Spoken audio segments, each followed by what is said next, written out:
Selamat siang besti-bestiku. Aku masih batuk. Kayaknya batuk itu mengganggu banget. Banget ya. Tapi nggak apa-apa lah. Namanya kita masih sakit, pertanda kita masih di dunia, belum di sorga. Nah, kita ikhlas menerima kenyataan hidup. Kalau sakit ya udah kita terima, sehingga kita jangan menolak itu, aduh kenapa aku sakit ya, kenapa begini, itu nggak boleh. Kita bersungut-sungut namanya.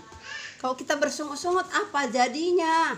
Tambah pusing, terus tambah emang mengurangi energi gitu kan. Negative thinking itu namanya. Sekarang kita harus berpikiran positif.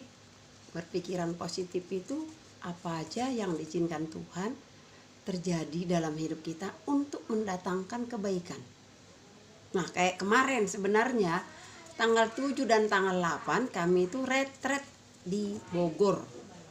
Udah ada yang ngajak aku, ayo daftarin yuk, mumpung nih rame-rame gitu. Tahu sebelumnya juga temanku udah ngajak yuk ke Bogor juga, tapi bukan ke puncak. Ayo udah daftarin dulu sebelum ke puncak itu. Udah ada grup yang lain mengajak mau jalan-jalan ke Bogor. Ternyata dua-duanya gagal, tahu nggak? Gagal. Waduh, aku bilang kalau tahu yang pertama ini gagal, yang kedua itu pasti aku udah daftarin. Kayaknya rugi deh nih gitu ya. Kayaknya rugi nih, dua-duanya nggak ikut. Ternyata emang nyata-nyatanya tanggal 7, tanggal 8 aku batuk. Terus aku ambil hikmahnya, pantasan aku dua-duanya gagal. Rupanya aku hari itu tanggal 7, tanggal 8 aku itu dalam keadaan kurang fit. Padahal sebelumnya kan aku fit. Sebelumnya kan aku sehat. Tapi semua berjalan dengan sedemikian rupa. Kita daftarin yang satu lagi mau nawarkan diri biar kita ikut daftar. Kita daftarin yang pertama, nggak mungkin kita gagalin kan. Yang pertama harus kita konsekuen amat omongan kita jalanin, karena ini yang duluan. Jangan kita langsung menggagalkan sedemikian rupa. Ternyata dua-duanya gagal. Nah, itulah rencana manusia. Manusia berencana, Tuhan yang tahu. Tuhan yang paling tahu hasilnya. Sehingga aku merasakan bahwa pantasan aku gagal dua-duanya. Rupanya aku di situ sakit. Di situ aku flu, di situ aku batuk. Kalau aku ikut, tadi kan rugi juga. Walaupun kita udah daftarin, walaupun kita ikut, tapi kita kan udah sakit, udah batuk gitu kan. Kalau kita batuk kan orang-orang nggak mau lah. Kok nggak nyaman dengan orang ini? Saya juga nggak nyaman, gitu kan, nggak nyaman. Nah, itulah disitulah aku ngambil hikmat. Di balik semuanya itu rencana Tuhan, tahu yang terbaik buat aku. Oke teman-teman, aku hari ini rindu kalian membaca firman Tuhan yang akan kubaca, karena firman Tuhan itu tidak akan memilih-milih siapa dan bagaimana. Aku baca ya, Yeremia 48 ayat 7 ya, sampai ayat 8, ayat 7 sampai 8. Sungguh oleh karena engkau percaya kepada bentengmu dan perbendaharanmu, maka engkau pun akan direbut. Kamu akan pergi ke dalam pembuangan bersama-sama dengan para imam dan pemukanya. Pembinasa akan datang ke setiap kota. Tidak ada kota yang terluput. Lembah akan binasa. Tanah datar habis musnah. Seperti yang difirmankan Tuhan. ya. Di sini kita diingatkan bahwa ada saatnya akan dimusnahkan Tuhan. Ada saatnya habis nanti musnah. Ini sangat-sangat memberkati kita. Mungkin Tuhan ada maksud tertentu untuk hidup kita saat siang hari ini. Semua yang ada di dunia ini akan musnah. Ada waktunya, ada batas-batasnya. Untuk itu kita perlu memberikan hati untuk Tuhan.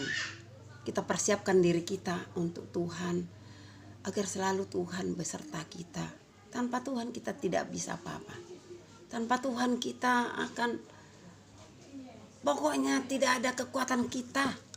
Kekuasaan kita tidak ada apa-apanya. Walaupun dia sebagai raja, dia sebagai presiden, semua terbatas. Kita harus sadar sesadar-sadarnya bahwa Tuhan itu ada di setiap hari, di setiap saat hidup kita.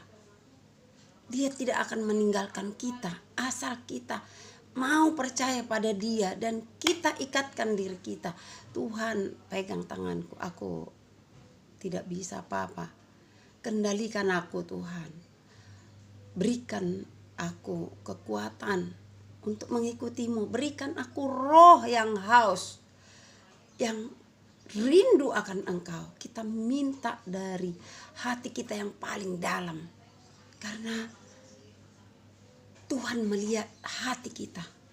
Kita persembahkan tubuh kita, roh kita, jiwa kita kepada Tuhan. Semuanya kita serahkan pada Dia. Dialah yang berwenang atas hidup kita. Semua akan terjadi, apapun yang sudah dituliskan di dalam Alkitab ini. Semua itu akan terjadi, semua akan digenapi oleh Tuhan. Jangan kita keraskan hati kita. Jangan kita sok-sok bisa, sok pintar. Jangan kita merasa sok mampu segalanya. Itu yang terlihat. Itu hanya yang sementara. Kita ingat Tuhan. Yang kekal itu adalah Tuhan. Yang paling benar itu adalah Tuhan. Semua rencana-rencana kita terbatas. Mari kita berikan rencana kita kepada Tuhan. Apakah sudah sesuai rencanamu Tuhan? Dengan rencana ini, Tuhan, rencanamu lah yang jadi. Mari Bapa, berikan aku kekuatan untuk mengikutimu. Mari Bapa, aku mau mendengarkan Engkau. Aku mau memberikan hatiku padamu. Biar aku bisa melaksanakan apa yang Kau mau dalam hidupku. Tuhan, berikan aku hati seperti hatimu. Sehingga aku tidak jatuh ke dunia yang sementara ini. Berikan kita sadar, merendahkan diri kita di hadapan Tuhan. Kita tidak apa-apa. Kita tidak ada bisa apa-apa. Kita tidak ada kekuatan kita apa-apa. Kita berasal dari tanah. Kalau kita berasal dari tanah, apa sih yang dipertahankan? Kita bisa mati, kita bisa jadi cacing. Kita bisa sebentar lagi tahu-tahu entah kenapa. Nggak semuanya bisa kekal. Nggak semuanya bisa kita pertahankan. Nggak bisa kita pertahankan ilmu kita. Nggak bisa kita pertahankan kekuasaan kita kalau kita masih berkuasa. Nggak bisa kita pertahankan harta kita. Nggak bisa kita pertahankan semua yang ada di dunia ini. Itu semua hanya bersifat sementara. Sadarkan diri kita. Kalau kita hidup hanya untuk sementara. Kita harus selalu membaca firman Tuhan. Selalu memberikan telinga kepada Tuhan. Selalu memberikan mata untuk membaca firman Tuhan. Sehingga disitulah Tuhan memberikan rahasianya kepada kita. Memberikan hatinya kepada kita apa yang Dia mau. Mari bertobat. Mari kita sadarkan diri. Kalau kita sering melenceng, sering kita memakan waktu kita untuk hobi-hobi kita. Seringkali kita mencari dan mencari hal-hal yang sementara itu. Kita kejar-kejar apa yang sementara itu. Kita hidup dengan sia-sia, kita hidup dengan kesia-siaan. Semua yang kita cari itu akan sia-sia. Semua yang kita cari itu akan kita tinggalkan saat kita meninggal nanti. Tidak satu pun yang bisa kita bawa menghadap Tuhan. Sadarkan diri kita. Di siang hari ini Tuhan berbicara kepada kita. Tuhan mengingatkan kita. Kepada Bapak Ibu, kepada teman-teman, kepada saya juga. Mari kita selalu mengikatkan diri. Jangan jauh-jauh dari Tuhan. Jangan jauhkan dirimu kepada Tuhan.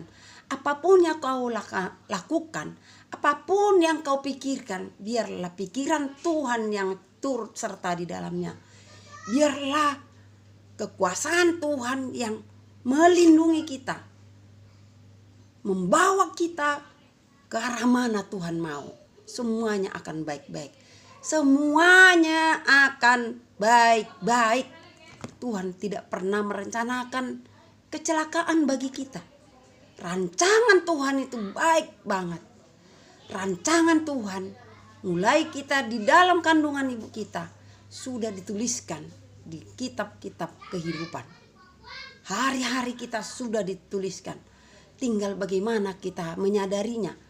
Apakah sudah kita jalani jalan atau rancangan-rancangan Tuhan itu. Mari kita minta pada Tuhan. Tuhan, aku mau melakukan apa ini Tuhan? Hidupku ini Tuhan sia-sia. Hidupku ini tanpa tujuan. Kalau Tuhan tidak ikut serta di dalamnya. Kalau Tuhan tidak ikut serta mencampuri saya. Aku ini lemah Tuhan. Aku ini tidak ada apa-apanya Tuhan. Aku butuh Engkau Tuhan. Aku butuh Engkau Tuhan. Butuh pertolongan-Mu. Kekuasaan-Mu itu butuh. Aku lakukan Tuhan. Di dalam hidupku untuk menggenapi rencana-Mu. Mari kita selalu menyerahkan hidup kita ke dalam Tuhan. Menyerahkan anak-anak kita ke dalam Tuhan. Menyerahkan semua bisnis kita. Semua pekerjaan kita. Semua tubuh jiwa roh kita. Biarlah Tuhan selalu ada beserta kita. Shalom.